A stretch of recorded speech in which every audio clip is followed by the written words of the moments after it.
Hello everyone, it is Shadowswarm and I'm here to present you guys another LOL patch update. This time it's going to be for patch 3.6. So, let's just get right into things. Lysandra, they're releasing her in the next upcoming weeks. We don't know exactly when, but they said she'll have her, she'll be released at a later date. Sejuani and Trundle, the changes I spoke about last time, they are implementing them now. If you want to check out their lore and stuff like that, I will put an annotation in the top right throughout this entire video. You guys can go ahead and check that out. But they have changed a couple of things about them that weren't on that page, so I'll go ahead and go over them now. Sejuani, they've changed her model, updated her story, all that stuff, and here are the changes to her abilities and all that fun jazz. Frost Armor, passive.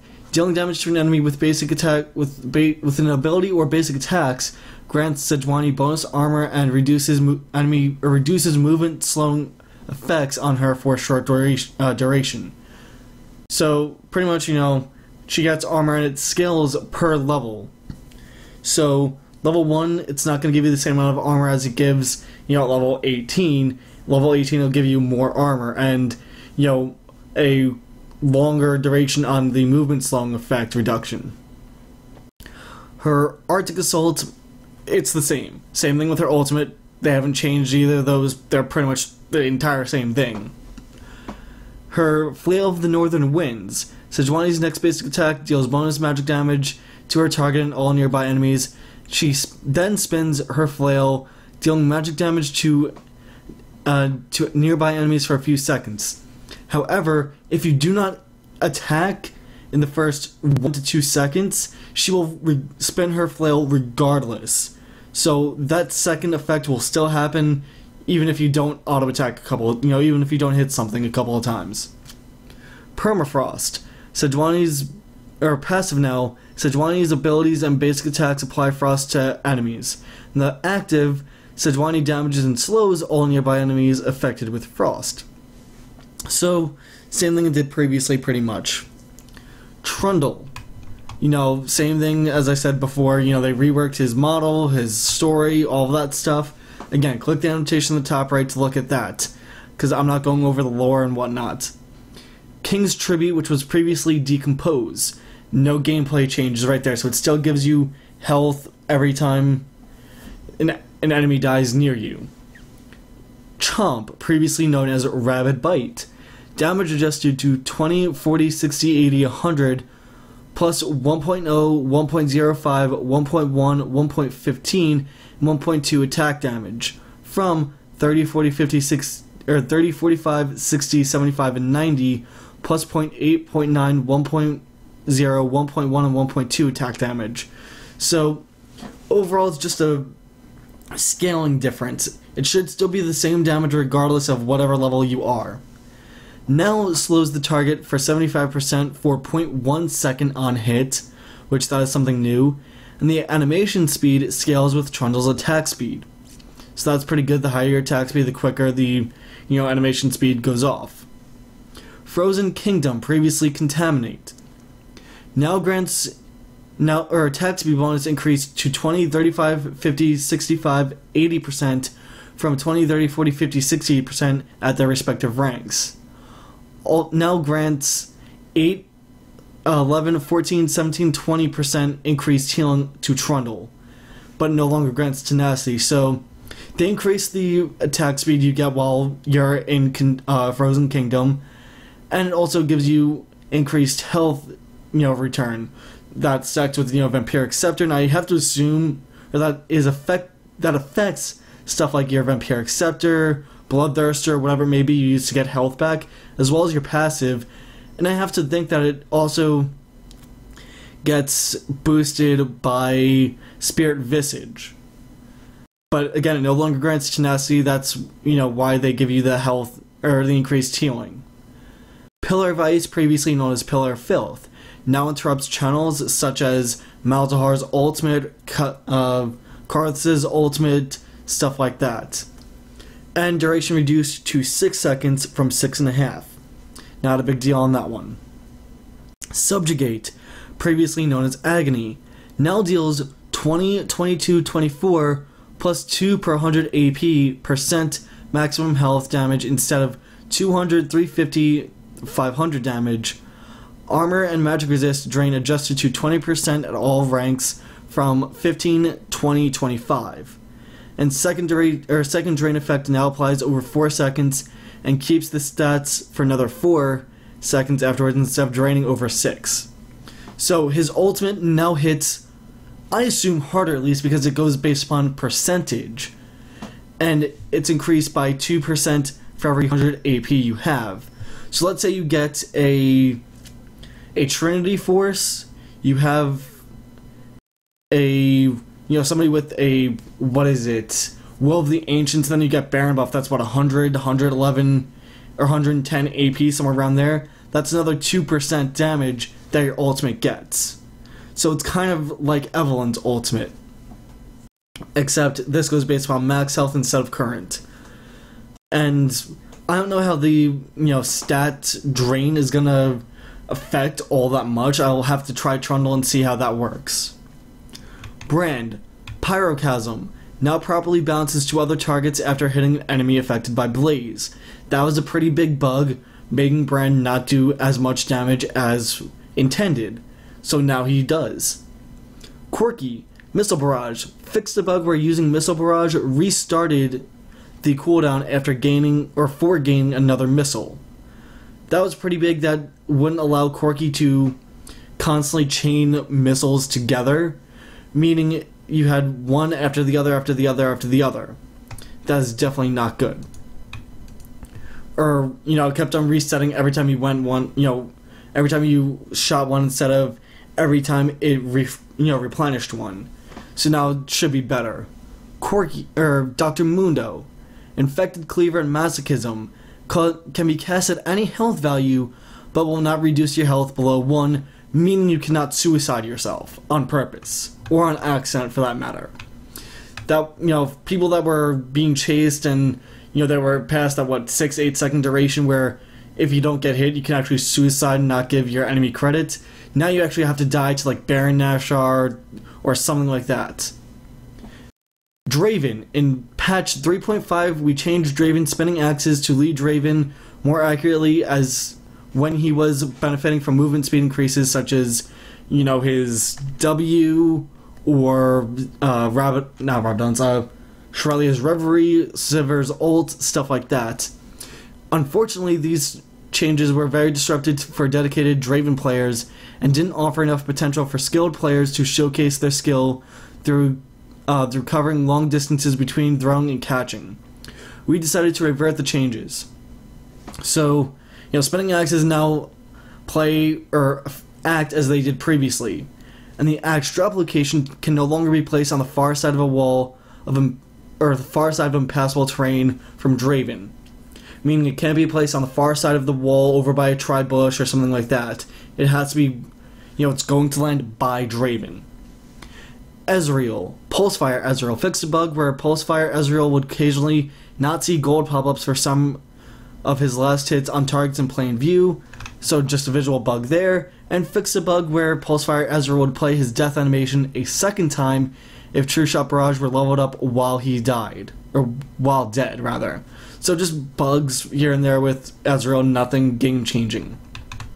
Fiddlesticks. Drain Life. Fixed a bug where Fiddlesticks would not immediately attack his target after successfully channeling Drain Life. This will just help him clear the jungle camps just a hair quicker. It shouldn't make that big of a game-changing difference. Karma.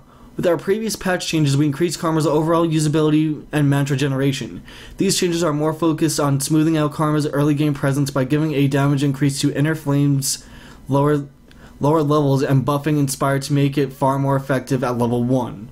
Additionally, by lowering the cooldowns of 3 of Karma's abilities, including her mantra, Karma will synergize better with Gathering Fire, allowing her to scale into late game. Inner Flame. Damage increased to 80, 125, 170, 215, 260, from 60, 110, 160, 210, and 260. Again, buffing the damage for better early game. Focus Resolve.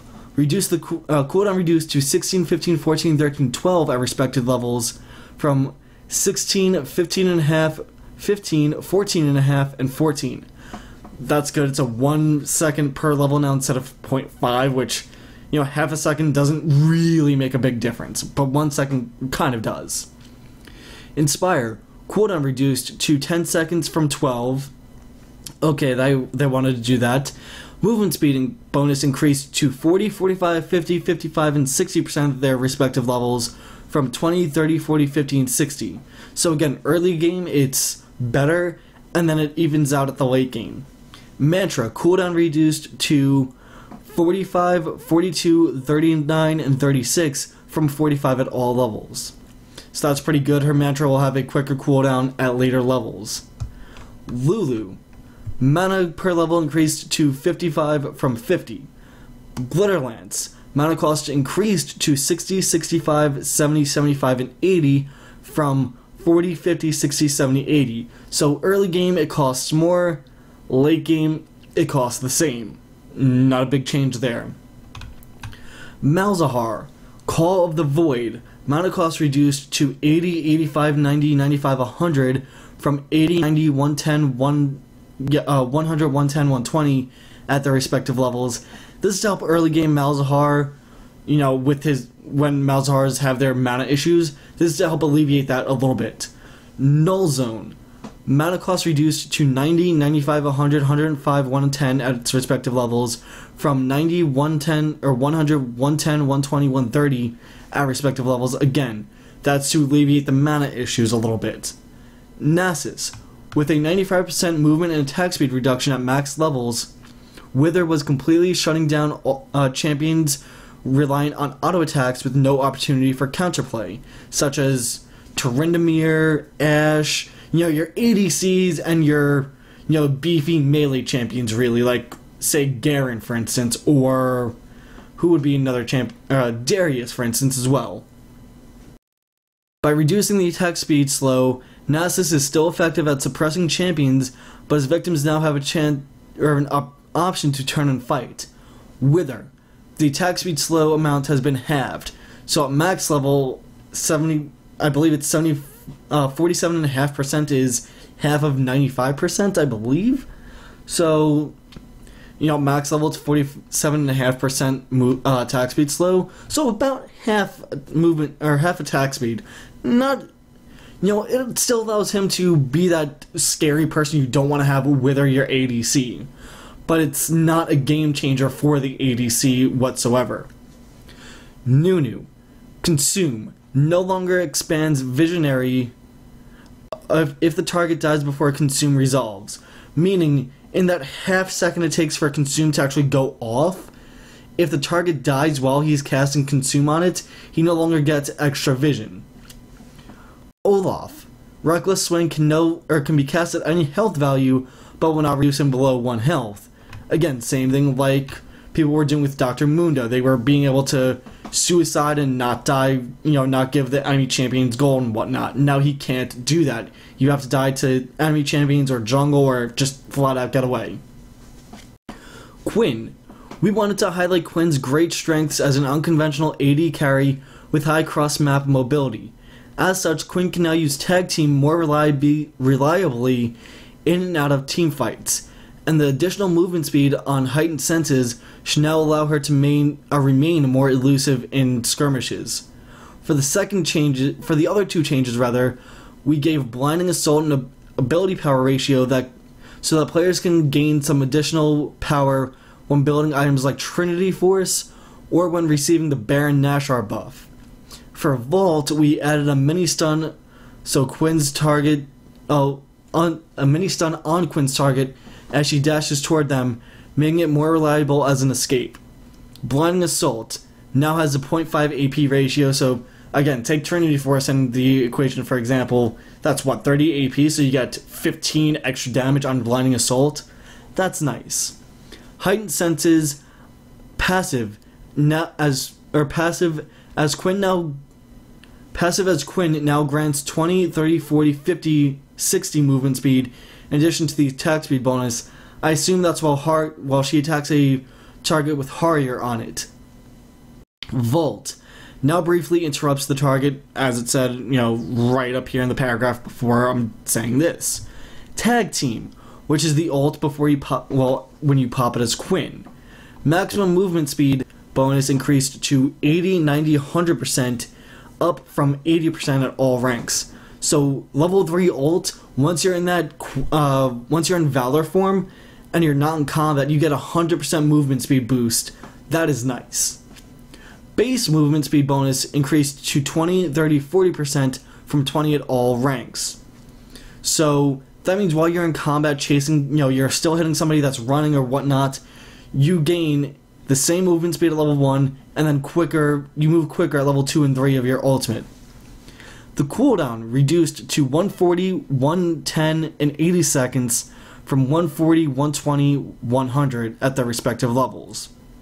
Sky Strike, which as Valor, if you hit your ult again, that's Sky Strike. That's that giant rain of arrows you see when you come out of your ultimate, if the duration's over or if you pop it again. Can now be cast 1 second after activating Tag Team, down from 2.5. So pretty big right there. Rumble. For Flame Spreader, no longer prevents Rumble from automatically acquiring basic attack targets. That was a pretty big, issue. Glad they changed that. Shen. Key Strike. Fixed a bug that caused Key Strike to be consumed when attacking wards. That was a big issue. Glad they changed that.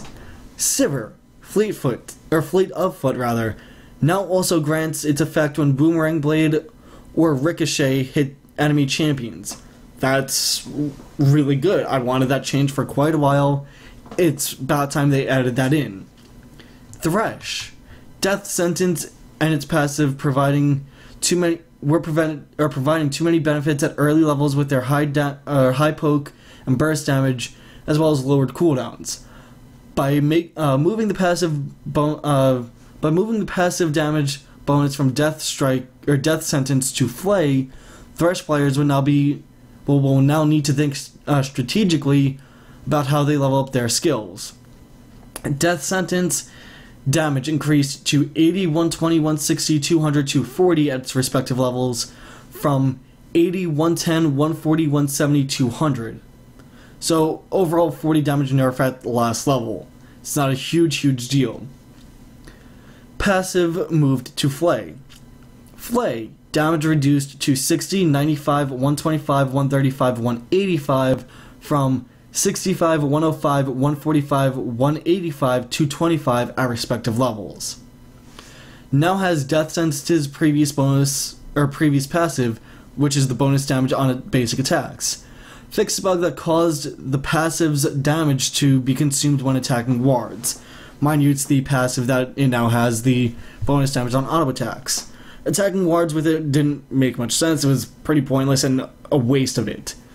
Fixed a bug where Flay sometimes dealt more damage than intended. So nice change right there. Will help people survive just a little longer versus a Thresh support combo at bottom. Udyr. With these changes, we wanted to accomplish a few separate things. First, we wanted to tone down Udyr's overpowering early game Tiger Stance damage, but we also wanted to let him scale better into late game. These changes were implemented by scaling the attack damage ratios on Tiger Stance's active damage. Second, by changing the active damage of Tiger Stance from magical to physical, it should be more intuitive to itemize against Udyr. Additionally, it will be easier for Udyr to itemize properly, as he will gain further benefits from attack damage focused items such as Black Cleaver or Last Whisper. So Tiger Stance. Active damage changed to physical damage instead of magic, which, again, I just read that. Active damage changed to 30, 80, 130, 180, 230, plus 1.2, 1.3, 1.4, 1.5, 1.6 attack damage on their respective levels, from 30, 80, 130, 180 to 30, plus 1.5 attack damage, regardless of level. So, early game, it shouldn't be doing as much damage, but mid and late game, it'll be doing more.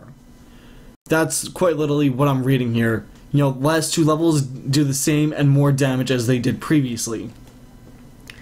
Attack speed Active attack speed increased to 30, 40, 50, 60, 70 at respective levels, from 15, 20, 25, 30, and 35 at respective levels. No longer grant attack speed as a persistent effect. The new persistent effect, however, basic attacks deal 15% of his total attack damage as bonus physical damage on hit. And Bear Stance, Udyr now only dashes when stunning champions. That got pretty annoying when he would dash because he's hitting, when he's hitting, say, the minions, going back to the champion, hitting minion, going back to the champion.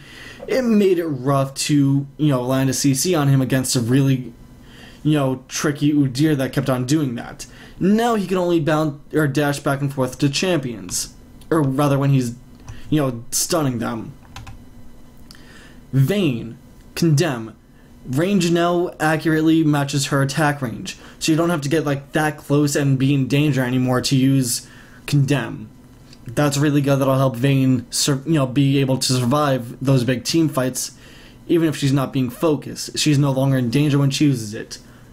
Vi, Vault Breaker fixed a bug that caused Vault Breaker to become uncastable after activation. Pretty big bug change right there that they did, or bug fix rather.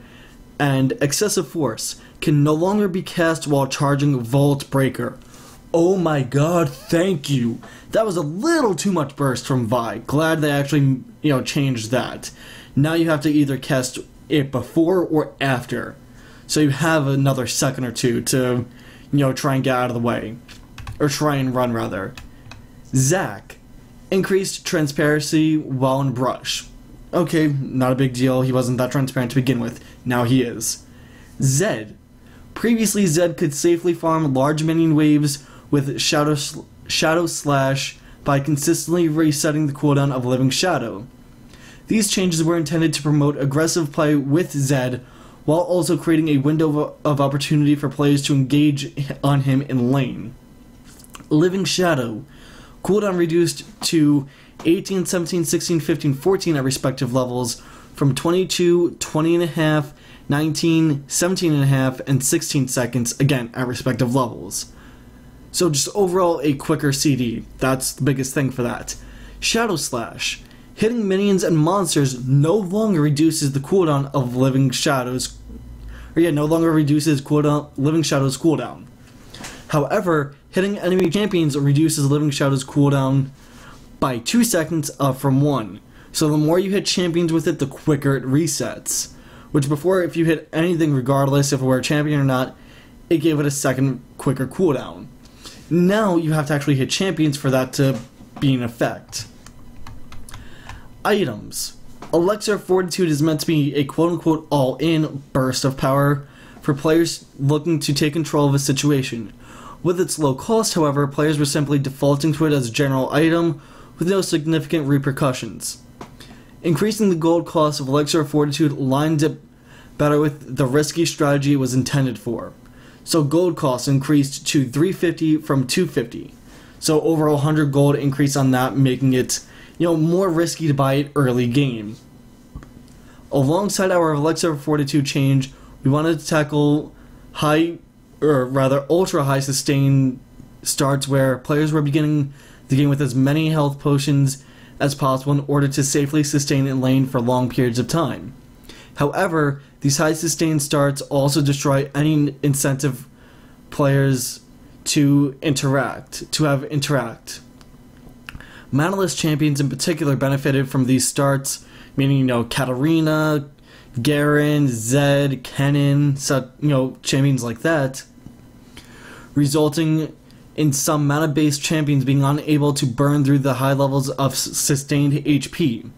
We will monitor starting item builds and champions that relied heavily on high potion starts, but we wanted to focus on addressing passive high sustain builds first.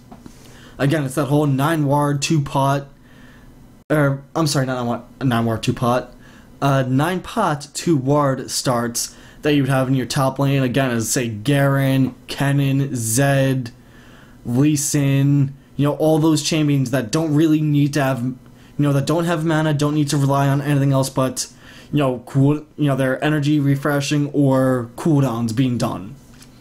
So what they did was they limited health potions and mana potions to you being only able to carry 5 of each at a time. So that's pretty good. That'll help, again, with the sustain lane like that. Ionian Boots of Lucidity.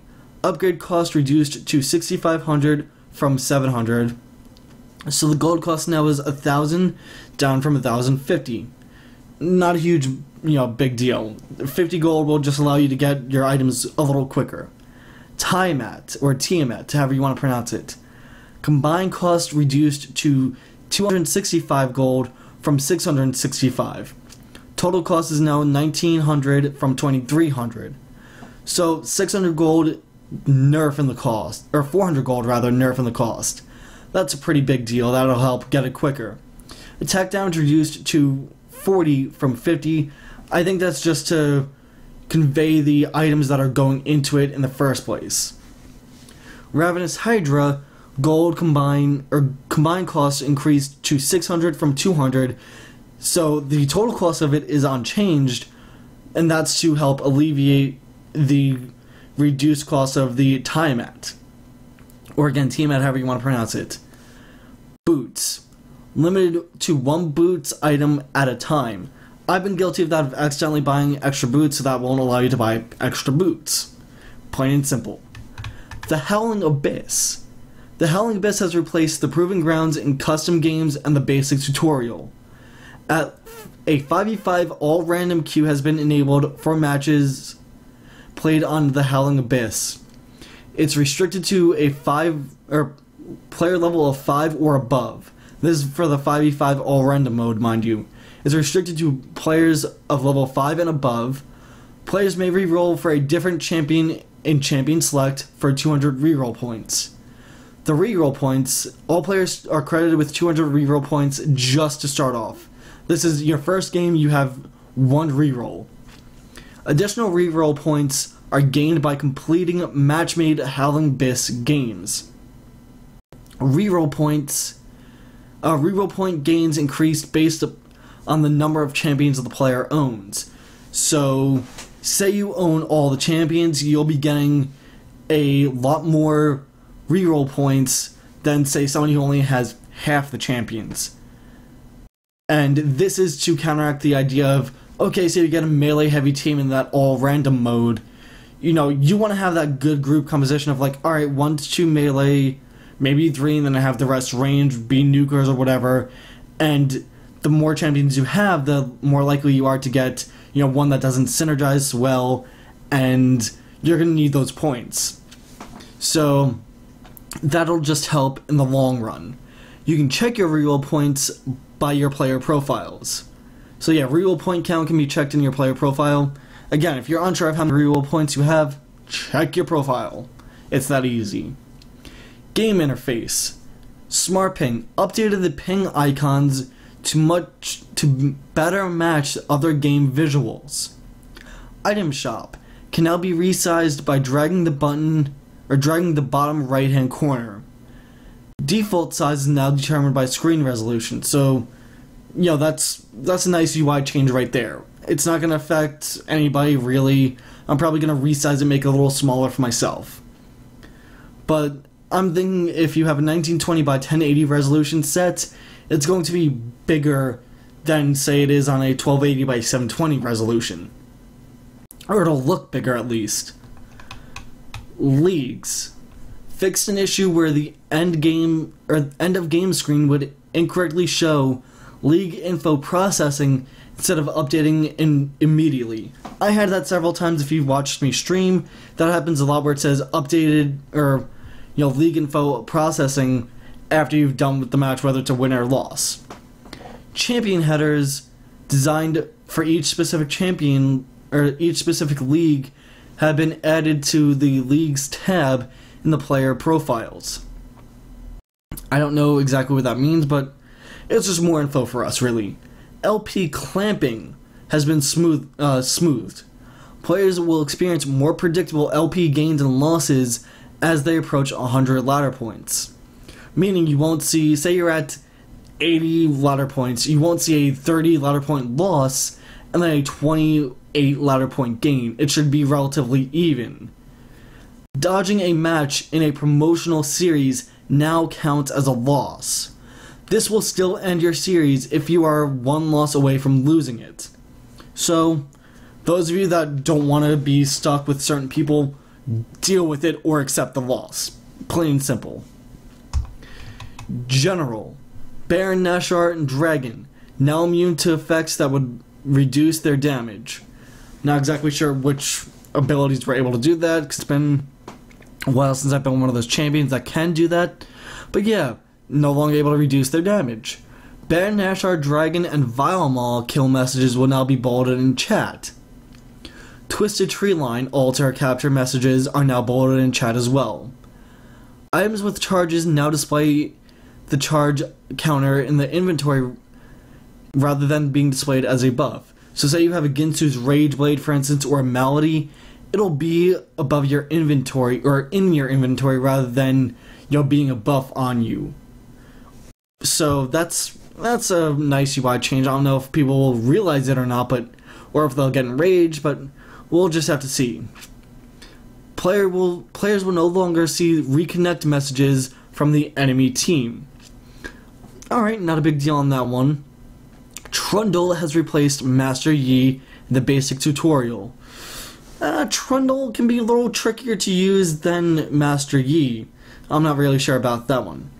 Spell shields now only block one spell even if multiple spells hit the target in rapid succession. Meaning, you get ulted by Malzahar, split second later ulted by Karthus, split second after that ulted by, say, I don't know, Garen. You can no longer block all those, it's only one. So we'll have to see how that stacks up with, say, Sivir having Spell Shield. Or having a Banshee's Veil and then using her Spell Shield. We'll have to see. Blind Random has been added as a pick type in custom games. The mode works the same as all random, but the enemy team's champions will not be displayed in Champion Select.